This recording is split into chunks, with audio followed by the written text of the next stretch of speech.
I'm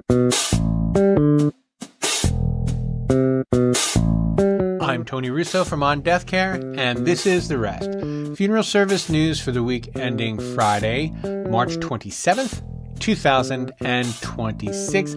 Lots of chunky stories. I don't have a lot of stories, but a lot of big chunks of themes, I guess, is the best way to put it coming up. Before I get to it, I want to remind you that On Death Care, the newsletter, is available for free, and you should subscribe to it because I post many of the things that are on here on that website first, and then I share them as is necessary.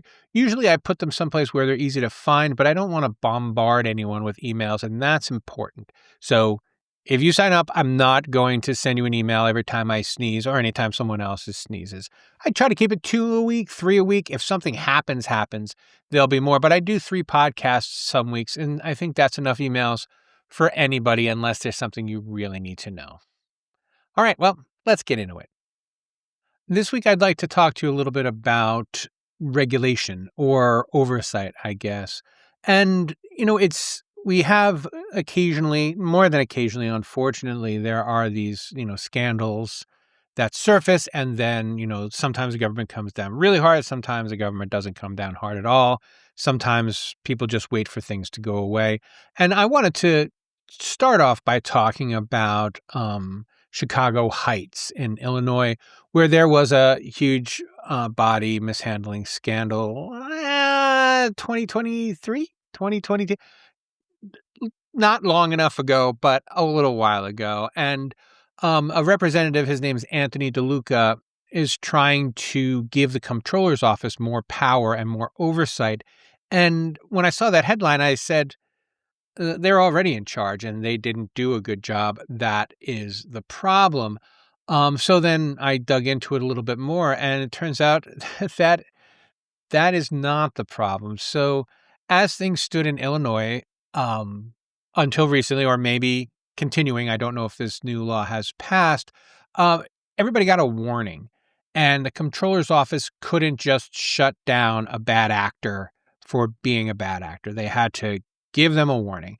And so in this particular instance, and this is where some of the scandal, I guess, came from, there was a case where the Comptroller's office found that there was an unrefrigerated body, and there were other kind of unpleasant things going on at the funeral home, and all they were legally allowed to do was say, all right, well, next time we come, you better not be doing this.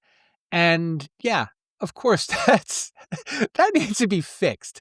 I mean, if you can't, there are very few other laws of maybe speeding, right? Speeding, cop maybe will pull you over and say, next time, I'll let you off with a warning this time. But leaving bodies to be warm, that's not a next time thing. If a body is at room temperature in your mortuary, there's a problem. And that's not a problem that is a one-time thing. That's a zero strike kind of policy as I see it. But then I started to look around at all of these other kind of incidents. And there was an incident with the Wilson Funeral Home in Colorado.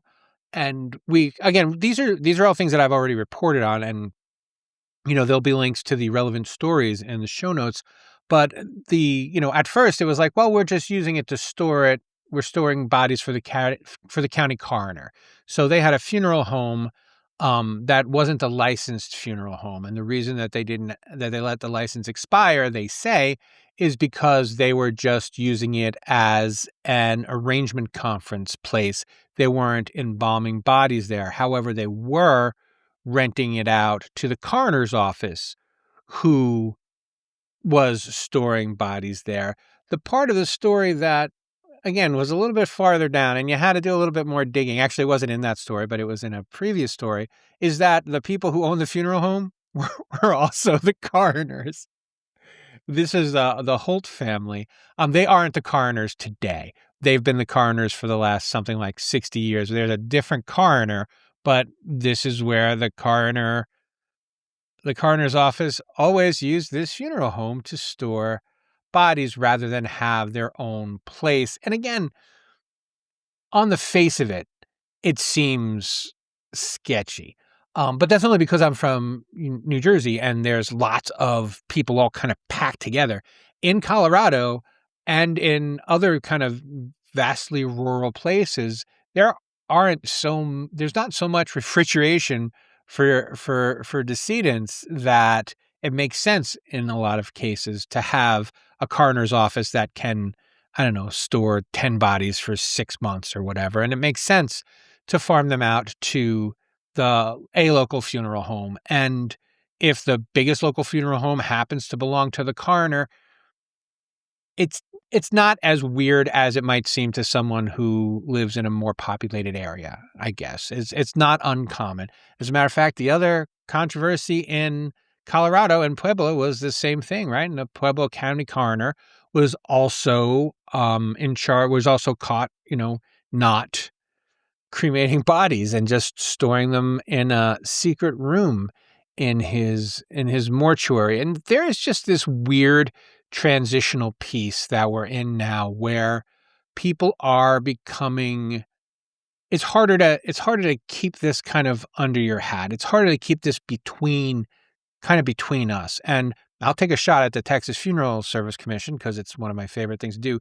It's still like that in Texas. In Texas, a wink and a nod, and you don't have to follow any laws when it comes to how you handle dead bodies. That's how they like it in Texas. And again, all the big companies are there, and they all like it that way too, and that's fine. But in some of these other states, I think that they're starting to realize, I mentioned Maryland, where I live, had a huge body mishandling, excuse me, scandal, and they had a whack the funeral board, and it's really difficult for me because my position, my calling, is to have zero mercy, on any of my colleagues. We're in a place where you don't let other people make mistakes. I don't feel for a reporter who decides to lie. I don't feel for a reporter who decides to plagiarize. If you're going to plagiarize, I'm going to call you out on it. I'm not going to say, well, you better not do it again, because it matters to me. But I have also different pressures and things like that. And I think a lot of times with these funeral boards, the funeral directors that are on them have a sense of what could have gone wrong. They understand from the funeral director's point of view, from the funeral homeowner's point of view, what could have gone wrong, how this could have been a one-time mistake. The only thing that I can say to that is it's too bad. Don't take the funeral commission job if you're not ready to axe your best friend for being untoward. That is the job. There shouldn't be a second strike when you're finding decaying bodies in the hallway. That's a first strike offense. That shouldn't be, well, when we come back next year, if that body's still there, we're going to have a talk. And that is, I think, the transition that a lot of these boards are in. I'm going to be doing a longer feature on it. It's taking a while to put together because there are so many. But think about your own funeral board in your own jurisdiction and what their responsibilities are and how they're living up to them. And if you're on a funeral board, just remember that you represent the people who could be taken advantage of by a bad actor. And a bad actor looks just like a good actor, but they have a better story for making a mistake. And that's the nature of the beast. That's the nature of the liar, right? If someone is a liar, it's because they're good at it, and there's got to be less tolerance. There's got to be less tolerance at these boards. I've said this before, and I'll continue to say it. The funeral boards have to have less tolerance for mistakes because this is a serious business and it affects everyone. And when people aren't sure whether they can know that their grandmother actually got cremated and not, thrown in a dumpster someplace because you forgot to pay the gas bill, it looks bad for everybody. It looks bad for everybody. Something to consider. But anyway, that was the kind of the big news story this week. But I've got smaller ones that are a little bit better. I hope they're better. I'm sorry, a quick, not even update. I just got so wound up. I would be remiss and irresponsible to not mention Mike Dudley, who actually inspired this whole rant. He is a funeral director in Colorado, and he was profiled in the Denver Post, I think. Yes, in the Denver Post. He is the general manager and funeral director at Rundus Funeral Home and Crematory in Bloomfield. And there's a long feature about how he thinks funeral homes have to do more to make people feel assured that all of their remains are going to where they belong. And it's a kind of a proactive approach. You should definitely check out the story. It is not behind the paywall, even though it's on the Denver Post, which is very cool. It's a very upfront way of approaching, yes, there are bad guys. I am not one of them. And here is why. And here are the things that you can do. And here's how we track the bodies and all of the things that everyone should probably be doing anyway. The people in Colorado are being encouraged by him to do more often. And I'll say, if there's been a funeral home scandal in your state, read the story. Read the story, and I think he has a really good take on how other people's mistakes still become your responsibility. And you have to step up and say, yes, these were the bad actors. This is what a good actor looks like. And let me take you through it. And let me accept that you're nervous. Let me accept that you don't trust me. And let me accept that you have a good reason not to trust me. Or at least you think you have a good reason not to trust me. Let me tell you why you're mistaken. That is a great story. I think it was well done and well presented. And there is a link to that in the show notes as well. Two different finance stories that I kind of want to tie together here. Times are getting tight. A Wigan business, and this is in the UK and I believe England. They are a funeral coach builder, a hearse maker, I guess. They're called Eagle Specialist Vehicles Limited. And they trade as Wilcox Limousines, and they have just filed for administration, which is essentially Chapter 11, a reorganization plan to try to keep their business as a growing concern. The Hearse business is a very difficult business to be in the best of times. And today it's getting harder and harder to, to justify the need for new equipment. And when you need new equipment, it's tough to get it made, and it's very expensive, and it's not getting less expensive.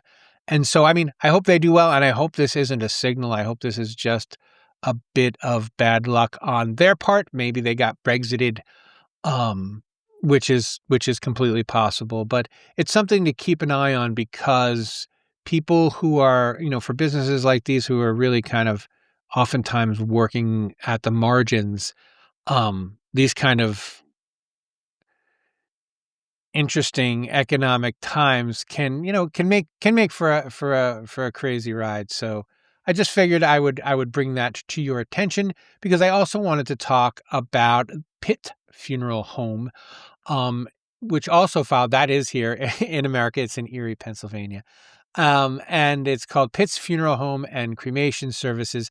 They have also filed for Chapter 11 protection, and they might not get it. The story that I read said that there are people who are calling for Chapter 7, which is just liquidated. They have given up one of the buildings, and I think they're trying to save the other one. And this is the kind of thing, as I kind of mentioned before, as I alluded to before, they also have this pending body mishandling lawsuit that would have been handled quietly if not for the bankruptcy hearing. So now there's both publicity that they're struggling to stay open, and there's publicity that, that they had this one. And this body mishandling incident is, I guess, borderline. I mean, it is a lawsuit, and everyone thinks they have good reasons for suing the lawsuit. They didn't like the way that the body turned out. There's not accusation of actual mishandling. They're saying that the embalming job wasn't as good as it could have been. Was bad. I'm sorry. They're saying it was bad. I don't want to. I don't want to join the soft soap committee, but they're saying the embalming job was bad and that the funeral was bad, and that is what that lawsuit is about. So again, this is a business at the margins that's having trouble staying open, and the debts that are listed are all just kind of like normal debts, but they just have this huge property. And, with great property comes great responsibility. There's these places get tighter and tighter to run. And I'm going to talk about that in the next segment. W.F. Gormley and Sons in California, in Sacramento, is relocating. It is selling its very big, expensive building and moving to a building that was a smaller funeral home. That was owned by the local Catholic diocese, and that funeral home is moving to an even smaller location, all within the Sacramento area. And I reported, actually, I just saw they're looking for help. I reported on a similar story in Maine where, they have this big, beautiful funeral home that they don't need all the space for. And it's not just the space, harkening back to the Pitts funeral home story that I just mentioned, it's the taxes. The land taxes can get to be a lot. And when you don't need the space to do a good job, then it becomes a little bit more difficult to kind of justify it. I mean, the funeral home in Sacramento, the Gormley funeral home, it's been there for 1,000 years or something. It's a historic building, and it's a historic family, and it's the same family that's still running it.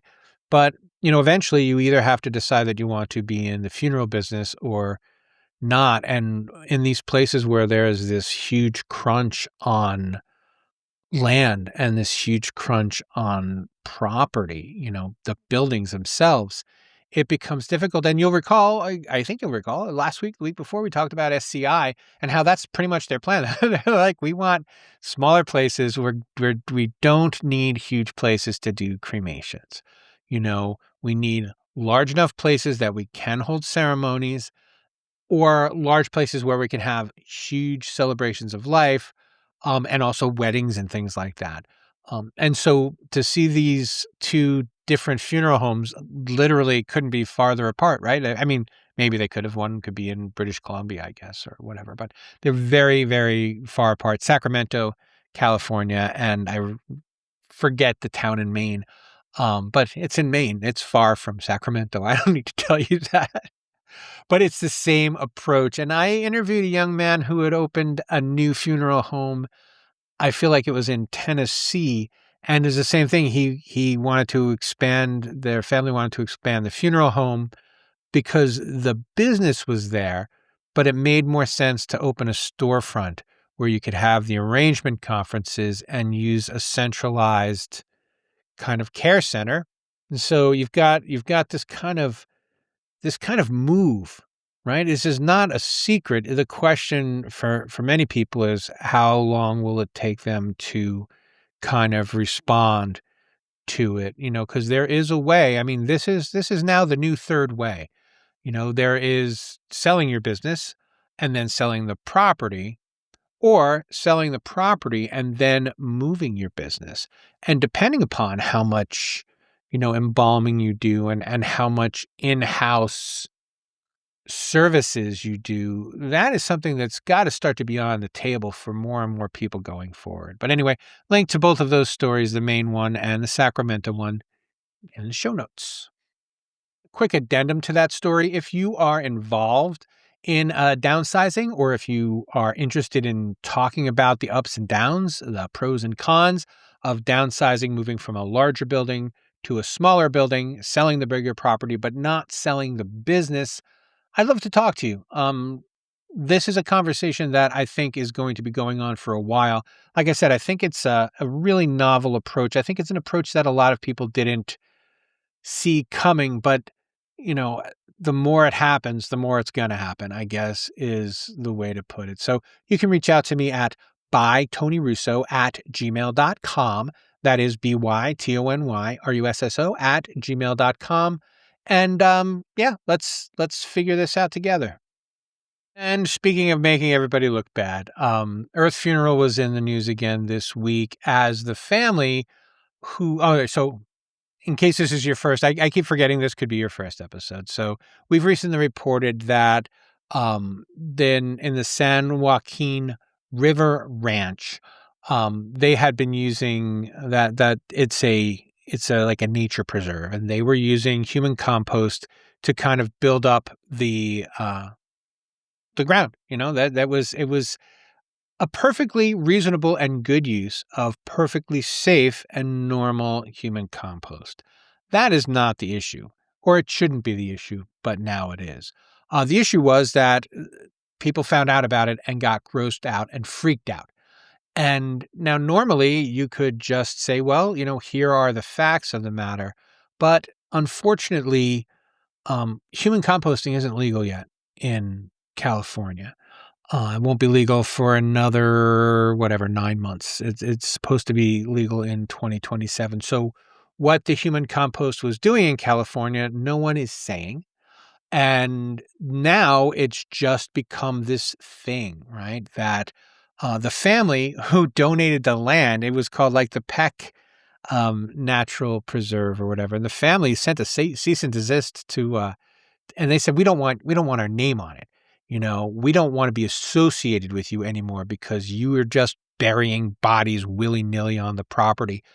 Poorly handled, very poorly handled. Now, this was an opportunity for education, and instead everybody just tucked their heads down and didn't say anything, possibly for good reason. I don't know. And I've reached out to Earth Funeral and to the San Joaquin River Ranch several times. If they're not talking to big papers, they're certainly not talking to me.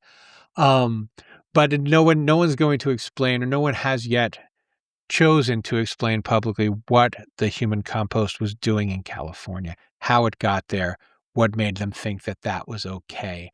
I have not had really great experiences dealing with Earth Funeral. I've only dealt with them maybe 3 times so far. And eventually,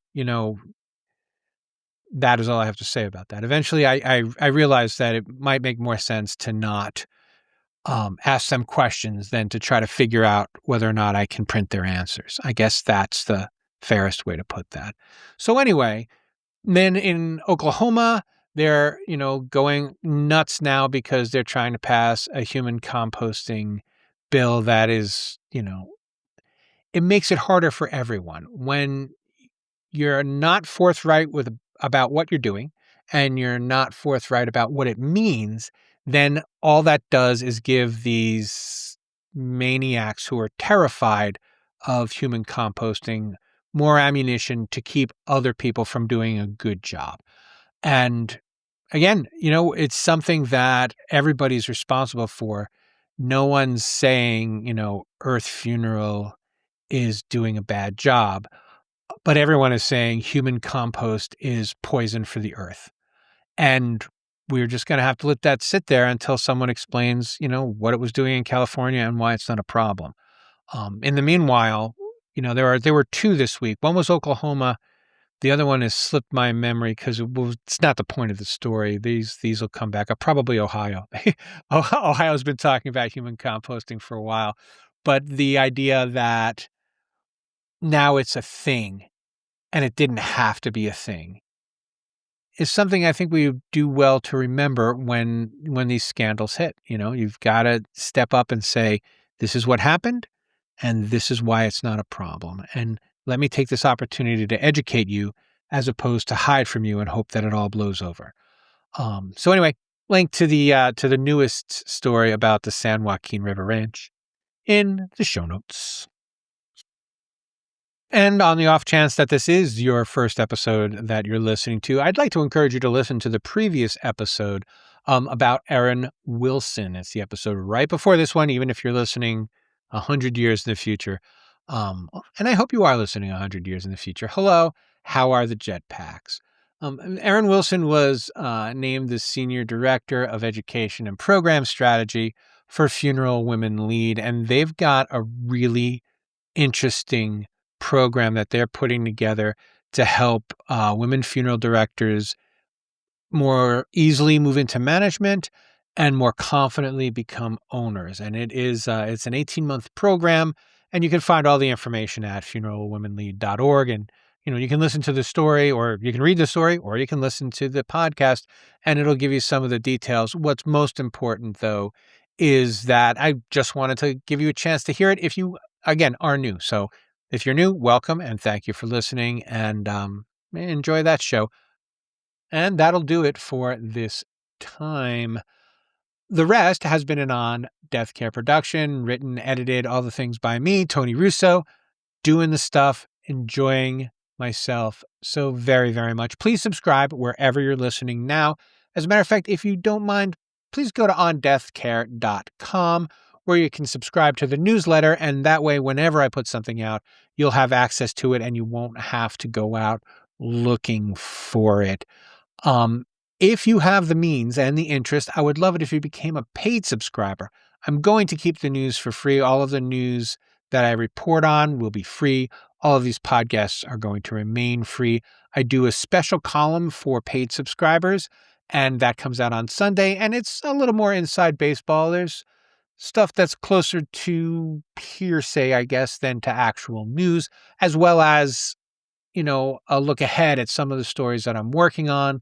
And I'm always, always, always open to story suggestions from subscribers and non-subscribers. So if you're hearing this and you have a story idea, send it along. Also this week, I will be debuting another intermittent podcast. It's called On the Clock, and it will be me with brief interviews with industry luminaries, I don't know, industry people, industry folks, talking about what they do and why they do what they do. It's going to be my first interview video podcast, which I've always kind of shied away from, but I think it's going to be fun. I'm doing a little experiment with it. I hope you like it, and it'll be right on this feed. So all you have to do to get it is subscribe. You can also subscribe to the YouTube channel for On Death Care. If you are a video type person, all of the videos go on YouTube. I don't have any special place that I keep them, but that'll do it for this time. Thank you so much. This is a crazy world. Everyone is always trying to get your attention. I'm one of them. I try to be a little less obnoxious about it, but I'm not going to lie. I really value your time. Thank you so much for spending this last half hour or whatever with me. And I hope you're getting something out of it. So until next time, we'll see you.